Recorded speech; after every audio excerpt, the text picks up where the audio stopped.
Welcome to my channel. My name is Laura. I am playing 30 cozy games in 30 days across the month of November, and today I am playing House Flipper. Really excited to try this one. It's available on Xbox Game Pass, so I'm going to play it on there. I feel like this is the kind of thing that would be right up my street. I've not tried it before, so it's my first time playing this game, but I'm really excited to give it a go.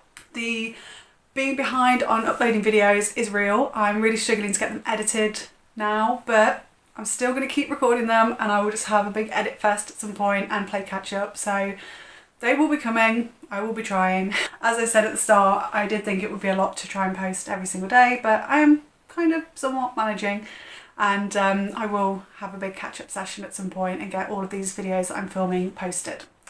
Regardless, right now I'm going to play some House Flipper, and I will come back at the end to let you know how I've got on. House Flipper is supposedly a game where you buy, improve, and sell properties to make a profit. But I have to say, I did not see any of that because I only played the first sort of 3 or 4 hours of it, and all I did was jobs for the people. But don't get me wrong, I absolutely loved this game. I really enjoyed it, even though I don't think I got to like the main point of it yet. As you start the game, you kind of do jobs for the people to earn money and eventually be able to buy your own house that you can then improve and sell and become a house flipper. Now, although I did love this game, as I say, there were a couple of little negatives that were kind of annoying while I was playing it. Firstly, the text on the emails. So people send you emails to give you jobs, and the text on those was absolutely tiny. You can see I had to go and get my glasses because I couldn't read what it was saying. I think that would be better on like a PC if I was playing on there, but on my TV, on my Xbox, it was just impossible to read anything. The other problem that I had with it was the controls were a little bit difficult. I think it was kind of hard to get things in exactly the right place where I wanted them, and I struggled with that quite a lot throughout the whole game. You can kind of see it there with that vase. I just didn't know where to put it. But the overall idea of this game, where you go into a house, you're given a list of jobs to do within that house, cleaning, fixing things, painting a bit later on, demolishing walls and things like that. I absolutely loved it. This was really a great game for me. It was quite difficult with the cleaning sometimes. You could get that up to sort of 98, 99%, but you couldn't find that last bit of cleaning. So a little tip from me, if you play this game and you have that problem, is you do have a light. So if you turn the light on, it makes it a lot easier to see any bits of dirt that you might have missed as you're working your way around the room.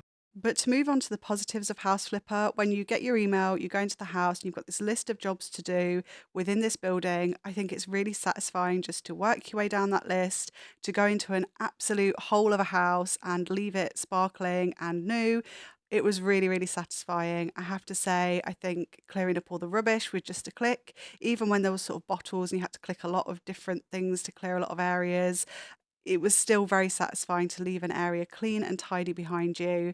The window cleaning in particular that you'll see in a moment was chef's kiss. It was just beautiful. I loved cleaning the windows. That was one of my favorite things to do on this game. You've just got the little squeegee and it clears the area. It was just absolutely fantastic. I would say I don't think the music was particularly anything to write home about. You would probably just play your own music over the top of it, but the selection of items, paint colors, it was just so great. Oh, here's the window cleaning. That was so, so satisfying. But the different amount of items, the different radiators you could choose. We had to fix a couple of radiators for people in the houses that I did. Also, you have your own little shack and you can improve that to make it a nicer environment to live in. Here, I was trying to put a radiator on, but I had to move my bed out the way and it took me a very long time to figure that out. Again, the controls, the writing being so small, was a little bit of a disadvantage for me, I think, in this game because I am quite blind. But if you could read the screen and see what was happening, you probably wouldn't have that problem.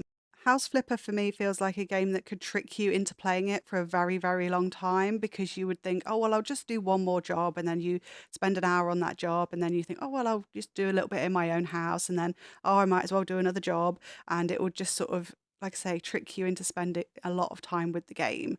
The little mini games, as if you like, around putting radiators on, fixing plugs, again, that was all very satisfying and quite intuitive, to be fair, considering I struggled with controls on other parts, like when you're moving stuff around. I also think price-wise, for the amount of content that you get, I think it's actually not that bad. This is obviously around £20-ish, but you get a lot of game for £20, I think. And once you're let loose on your own houses, I think the kind of opportunities are pretty much endless as to how long you can go for. Obviously, I don't know that for certain, but I think this has got quite a bit of gameplay at up to 36 hours. This has definitely been something completely different compared to what I've played so far in this challenge, and I absolutely loved it. So it's many hours later.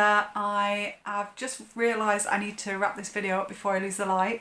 I will obviously have put my thoughts about House Flipper on my voiceover, but I'm going to carry on playing this. It's really, really fun, very addictive, and I could see myself losing a lot of time to this game. So definitely a thumbs up from me. You know the score. I will be back tomorrow with another game, another video, and I will see you then.